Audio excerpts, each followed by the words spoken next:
Tonight on KGW News, the search for the plant pilferers who ripped off a Portland garden center. It was just really kind of violating more than anything. Plus, how the owner of a beloved Portland State food cart is now facing deportation to a country he left as a child. It's a whole new country for him, because he's never been back.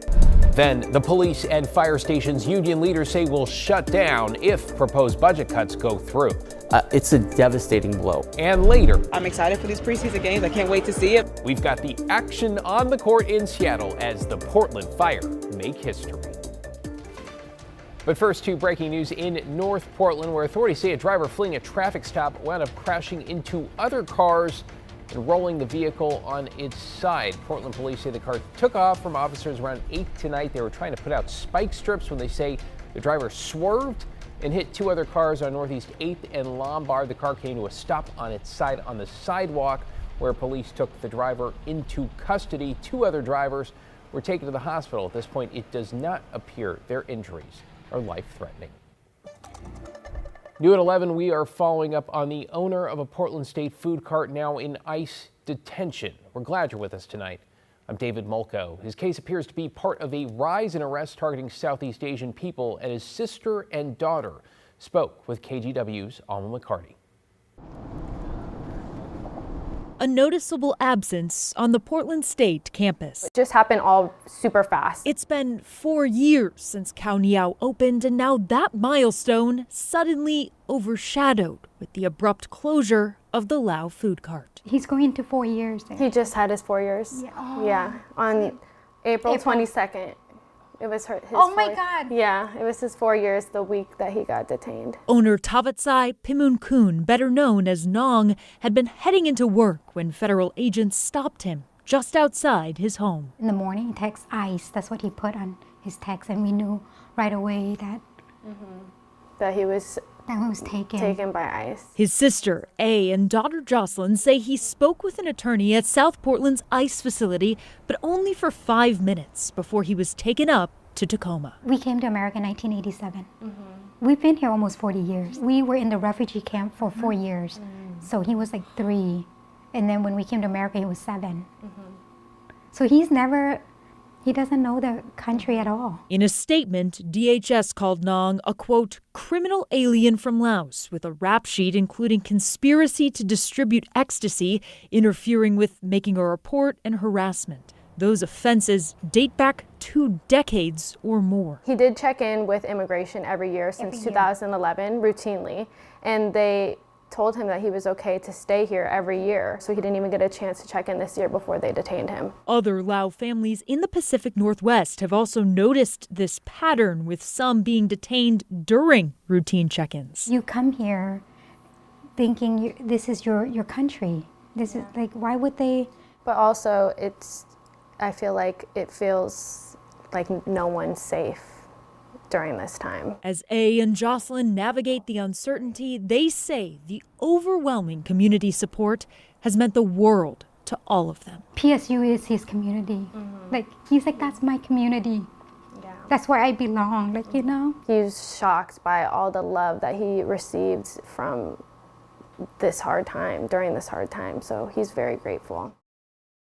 The Portland Immigrant Rights Coalition told us the targeting and detention of Southeast Asian communities appears to be a national trend. They've tracked 17 detentions of Laotian immigrants in our area, which is approximately 12% of all detentions PERC tracked this year. David. It's Alma McCarty in the newsroom. Great follow-up work on that story. Thanks, Alma. Developing tonight, a Southeast Portland garden center is hoping someone recognizes the people in this video who broke into their nursery and made off with a couple $1,000s worth of plants. Video shows 2 vehicles backing up to the front gate just before 6 Tuesday morning. A group of 3 in masks in all black load up both vehicles and then drive off. The owner says it took about 5 minutes for the thieves to steal around $2,000 worth of merchandise. Honestly, it feels like someone broke in, just grabbed anything that was colorful so they can turn around and go either resell it or plant it in someone's yard to make some money.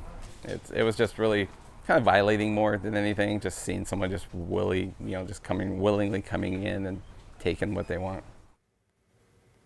Well, to make matters worse, he says the thieves came ahead of one of their busiest weekends of the year.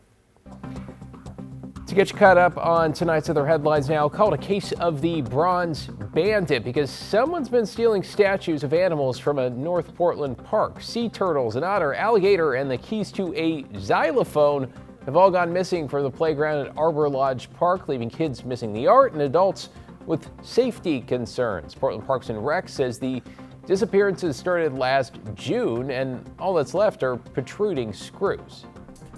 Portland City Council has approved a new transportation utility bill fee, a tax of sorts set to go into effect in January. It's designed to help fund PBOT and to pay for road maintenance. The typical single-family household will see a $12 monthly charge. The fee is about $8 for those in multifamily homes like apartments. Businesses will be charged a 4.3% fee based on their total utility charges. The city projects this will raise some $46 million a year. And ballots for Oregon's May primary started going out today. It includes races like the GOP nomination for Oregon governor and a measure that would either approve or roll back transportation taxes approved by the legislature last year. And while there have been attempts to change the mail-in voting process on the federal level, something that is currently in court, those will not impact this primary.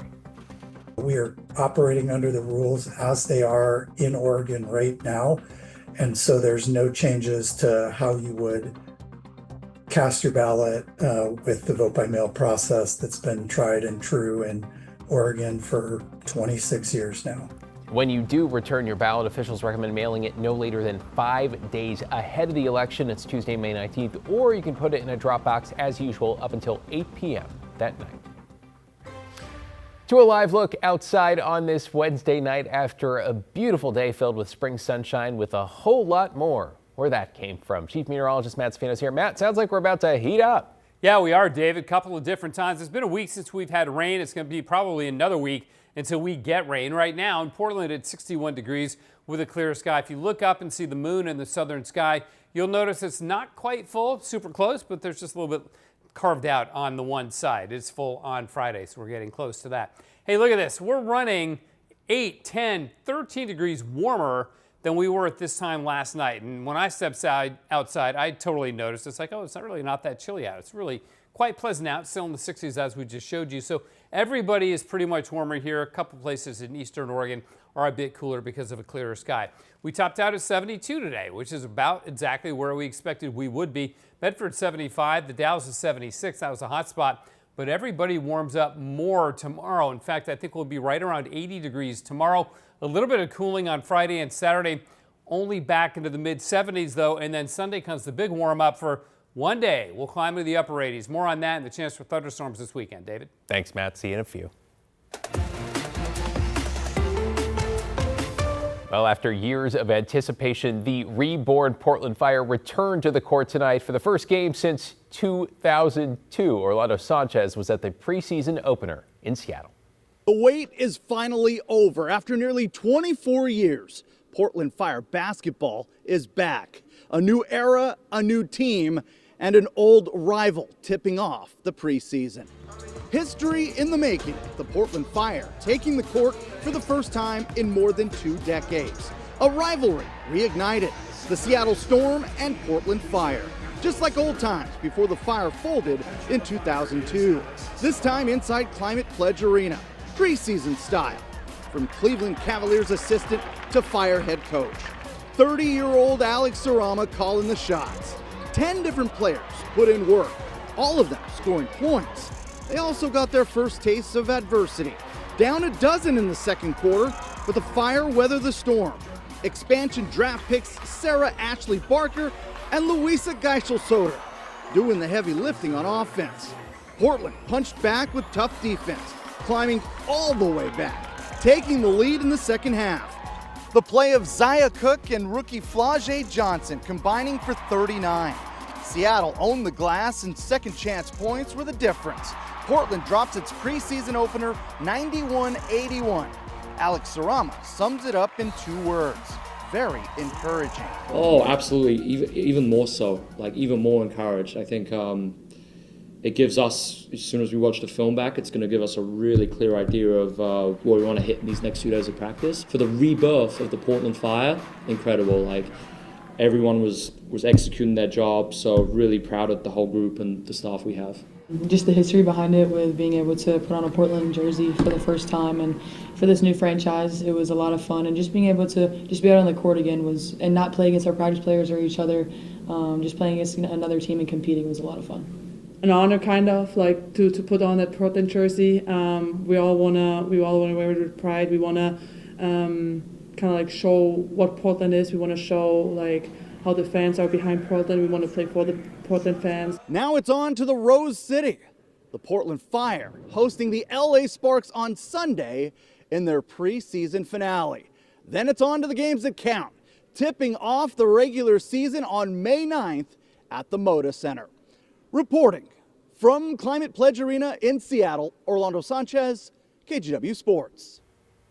Well, looking forward to that. New tonight, we are learning the one and only fire engine in St. John's would go away if proposed city budget cuts go through. That's according to the Firefighters Union. Mayor Keith Wilson is proposing cuts to several city bureaus to make up for a $163 million budget shortfall overall. The changes would also scale back available firefighters, 911 dispatch staff, and the Bureau's overdose response team. The president of the union representing firefighters calling the move a threat to public safety during an interview with KGW earlier. That's a devastating blow because, as you may know, that St. John's neighborhood in the far north end is kind of isolated. And so I think when they learn that their fire engine is closing because of these dangerous cuts, they're going to be pretty upset and a little bit scared. The mayor's budget proposal would also cut more than $17 million from the Portland Police Bureau, which would mean less training, fewer overtime hours, and patrol vehicles, and yes, longer response times. You can watch Blair Best's full interview with the fire and police union heads right now on our free TV streaming app, KGW+. We're here because this is an emergency situation. The sky isn't just falling, right? It has fell. Portland Public Schools is also looking at hundreds of potential cuts or layoffs as it outlined a budget that's $56 million slimmer for next school year. PBS calling the cuts necessary in the face of rising costs, limited revenue, and yes, falling enrollment. The district says 320 positions would be cut and schools would see a budget that is 4% smaller. And there is more here, with the superintendent saying they'll have to cut $65 million for the following school year. Now, district leaders and some parents want state lawmakers to tap into an education stability fund to help ease things. This is the emergency. We need to access that fund so that our kids are not facing this huge decline next year and the following year. The superintendent says the district is still looking at the possibility of consolidating or closing some schools.